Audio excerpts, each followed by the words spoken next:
जिसके जीवन का संकल्प प्रिय होता है उसके जीवन में कभी समस्याओं के बादल नहीं आते, लेकिन जिसके संकल्प अप्रिय होते हैं उनके जीवन से समस्याओं के बादल कभी छटते भी नहीं। क्यों? माचिस की तीली दूसरों को जलाती तो है, लेकिन स्वयं में पहले उसको जलना पड़ता है। दूसरों के जीवन को नरक बनाने वालों को पहले स्वयं का जीवन नरक में बनाना पड़ता। हमको अपने जीवन को नरक बनाना है तो दूसरे के लिए गलत सोचना शुरू करो, क्या दिक्कत है? फिर जब कोई समस्या आएगी तो भगवान को दोष देना, अरे राम राम भगवान ने बड़ा गलत किया, बीज हम बोए गलत भगवान किया। इसीलिए भगवान ने गीता में कहा है, हे अर्जुन, कर्म करने के लिए मैं हर मानव को स्वतंत्र कर दिया हूं, जो मर्जी करो, लेकिन फल की डोर मेरे हाथ में है। मैं फल वैसे दूंगा जैसा तुम्हारा, अरे तो मानव स्वतंत्र न हो जाए। भगवान कहते कर्म करने के लिए स्वतंत्र जाओ, जो मर्जी करो ना, जितना दोष देना हो दो मुझे, लेकिन जब फल की बारी आएगी तो मैं तो फल वैसे दूंगा। अब मान लो आपकी फैक्ट्री में 10 लोग काम कर रहे हैं, दुकान फैक्ट्री कहीं भी, तो जिसका जैसा श्रम होगा, जिसकी जैसी सेवा होगी, उसके आधार पर पारिश्रमिक मिलेगा कि नहीं मिलेगा? कि सबको बराबर मिल जाएगा? भाई आपकी फैक्ट्री या कंपनी में 100 है कि 50 कितने कर्मचारी हैं, तो सेवा तो सब कर रहे हैं कि नहीं? तो सबको बराबर पारिश्रमिक मिलता है कि कम ज्यादा देते हो? आप लोगों को ज्यादा पता भाई, देने वालों कम और ज्यादा, तो फिर आप लोग अन्यायी हो। ये हुआ नहीं, जितनी उसकी पात्रता है, जितनी उसकी योग्यता है, जितना वो श्रम करता है, उसके आधार पर हम उसको उतना देते हैं। उसी प्रकार इस संसार सागर में परमात्मा भी अपना प्लांट ही चला रहा है, हम उसके कर्मचारी हैं। जैसा कर्म कर रहे हैं उसके आधार पर हमको फल दे रहा है, तो अन्यायी कहां है मुझे ये बताओ।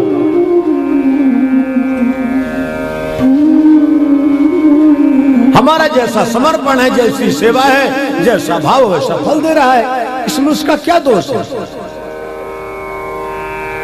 प्रियव्रत के राज्य में कोई समस्या नहीं, गृहस्थ में आने को तैयार नहीं। नारद जी के समझाने पर गृहस्थ में आए। विश्वकर्मा की पुत्री बरहिष्मति के साथ विवाह हुआ। एक कन्या, 10 बालक का जन्म, 3 बच्चे निवृत्ति मार्ग में चले गए। 7 बच्चों के लिए इस समस्त भूमंडल का, अखंड भारत का 7 भागों में विभाजन किए। ये सारा विश्व अखंड भारत है। अब जिनको शास्त्रों का इतिहास का बोध नहीं, वो भले कुछ कहते रहे। अलग अलग द्वीप में अलग अलग बच्चों को राज्यपाट सौंपे थे। और एक बात ध्यान रखना, ये पृथ्वी कभी तो व्यापक हो जाती है और कभी संकुचित हो जाती है। जब पृथ्वी पर अधर्म ज्यादा बढ़ेगा तो पृथ्वी अपने आप में संकीर्ण होने लगती है। हमको आपको पता न चल पाएगा, वो लीला हो जाती है। और जब धर्म की गति बढ़ती तो और व्यापक हो जाता है और स्थान मिलता है।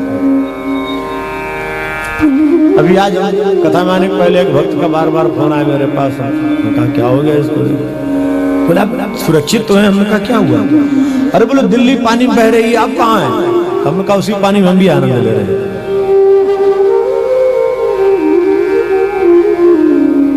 न्यूज में कहीं आ रहा होगा दिल्ली बाढ़ में डूब रही, क्या हम तो न्यूज सुनते नहीं। वो एक कब फोन आया कथा में आते, हमने कहा क्या बात हो गई, इतने फोन? अरे गुरुजी आप कहाँ? हमने कहा क्यों? बोले दिल्ली बह रही है। हम कहा उसी में हम भी बह रहे हैं। पगले, दिल्ली नहीं बह रही है भाई, यमुना की मर्यादा का जो अतिक्रमण कर रहे हैं, तो यमुना अपनी सफाई करने के लिए आई, अपनी सफाई कर रही है। तुम 100 दिन गंदा करोगे, उनका कुछ नहीं बिगड़ेगा, और एक बार अपने रूप में आ जाएंगे तो समेट के बाहर कर देंगे तुमको। हम और आप इस बात को समझने को तैयार नहीं है। 100 सोनार की 1 लोहार की बराबर है। तुम साल भर गंगा जी में यमुना में अतिक्रमण करके अपनी झोपड़ी बनाओगे, गंदगी करोगे, तो माँ है अपने आप को स्वच्छ तो करेगी ना, बुराई क्या है? और वही हो रहा है इसमें, देख लो। पर परमात्मा की कृपा हो, जनमानस की रक्षा हो, जनमानस सुरक्षित हो। मैं मां से यही प्रार्थना करूंगा, मां इतना प्रकोप मत करो, सब आपके बच्चे हैं, सबकी रक्षा करो। लेकिन कर्म का फल तो भोगना पड़ता है ना, उससे कौन बचा? जो बड़े बेटे थे अग्निहोत्री, उनको जम्बूद्वीप भरतखंड भारतवर्ष का शासक बनाया। ये भारतवर्ष धर्म की नगरी है, धर्म क्षेत्र है, यहां कहीं ज्ञान है। देखो आप लोग एक चीज ध्यान दिए हो कि नहीं दिए हो, ये भारत के भूमंडल को आप देखो तो किसी दिशा में शिव हैं, तो किसी दिशा में बैठे हैं गणेश, और किसी दिशा में बैठी है दुर्गा, कहीं बैठे हैं सूर्य, लेकिन इन सबके मध्य में जो बैठे हैं तो कृष्ण बैठे हैं, रामकृष्ण। सीख लो। अब भारत का अपना नक्शा देख लो और चारों दिशाओं में देख लो, वैष्णव मां कहां बैठी है, किस दिशा में बैठी है, सूर्य कहां दिखाई पड़ते हैं प्रत्यक्ष, शंकर जी कहां बैठे हैं, समुद्र के किनारे रामेश्वरम में बैठे नहीं, उधर केदार बाबा बैठे हैं, चले जाओ कि नहीं बैठे हैं। लेकिन कृष्ण कहां बैठे हैं? ब्रज में बैठे हैं ना। और भारत का नक्शा देखो, ब्रज कहां दिखाई पड़ेगा? आप उसको देखो ना कि क्या लीला है, कौन सा प्रसंग है ये। तो आप कह दोगे द्वारिका में भी तो बैठे हैं। द्वारिका का कृष्ण अलग है, उस कृष्ण को गोपियां नहीं चाहिए। द्वारिका का कृष्ण कौन सा है बोलो?